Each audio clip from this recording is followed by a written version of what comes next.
કોઈ સેવાકીય ટ્રસ્ટ હોય, કોઈ ધાર્મિક જગ્યા હોય, કોઈ મોટી જગ્યા એવી હોય કે જ્યાં સેવાના કામો થતા હોય, ધાર્મિક જગ્યા હોય કે જ્યાં સેવાના કામો થતા હોય, એની અંદર જે કોઈ પ્રમુખ કે મંત્રી કે જે કોઈ એના જવાબદાર હોદ્દેદારો હોય છે ને, એને ખરેખર સેવા કરતા હોય છે. એ બધા અને સેવા કરવી જ જોઈએ.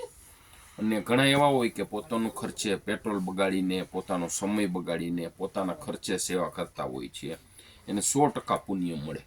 પણ ઘણી વખત એવું થાય છે કે કોઈ એવા વ્યક્તિ હોય કે એને સારો એવો હોદ્દો મળી જાય, ધાર્મિક ટ્રસ્ટ હોય, કોઈ મંદિર હોય, કોઈ વૃદ્ધાશ્રમ હોય કે બીજું કોઈ ટ્રસ્ટ હોય, ગૌશાળા હોય, એને સારો એવો હોદ્દો મળી જાય, માની લો કે પ્રમુખ પદ મળી જાય, મેનેજિંગ ડિરેક્ટર થઈ જાય અથવા મંત્રી થઈ જાય, પછી એને અહમ આવી જતું હોય છે કે હું કંઈક છું. એ માલિકીની જગ્યા હોય ને એવું વર્તાવ કરતા હોય છે. નબળા માણસોને ગણે નહીં, પોતાના ધાર્યું જ કરે, કોઈની સલાહ ન લે. ટ્રસ્ટી મંડળ હોય, કારોબારી હોય, બધું હોય, પણ કોઈ વ્યક્તિની સલાહ ન લે, પોતાનું ધાર્યું જ કરાવે. આવો અહમ આવી જતો હોય છે. પછી ઈ આવે ત્યારે બધાય આમ અદબથી રહેવાનું, એના માટે થઈને સ્પેશિયલ કેટેગરી મળવી જોઈએ, સ્પેશિયલ બેઠક મળવી જોઈએ એને. આવું બધું આવી જતું હોય છે. પછી કોઈ વ્યક્તિ સારું કાર્ય કરતું હોય, આગળ આવવા મતતો હોય તો એને આગળ ન આવવા દે, એને કોઈ પણ રીતે એનો વિરોધ કરે, એને કાઢી નાખે. આવું બધું થઈ જતું હોય છે.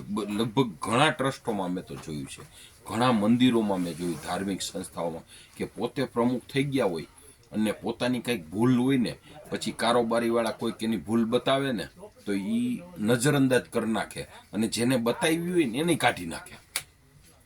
એટલે એ સેવા કરી ન કહેવાય.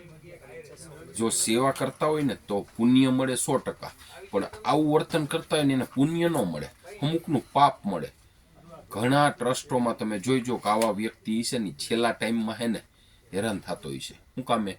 કે એને પોતાની મિલકત ગણ નાખી હોય, આ તો મારું છે ને હું કહું એમ જ થાય, એમ પોતાપણાનું કરી નાખ્યું હોય.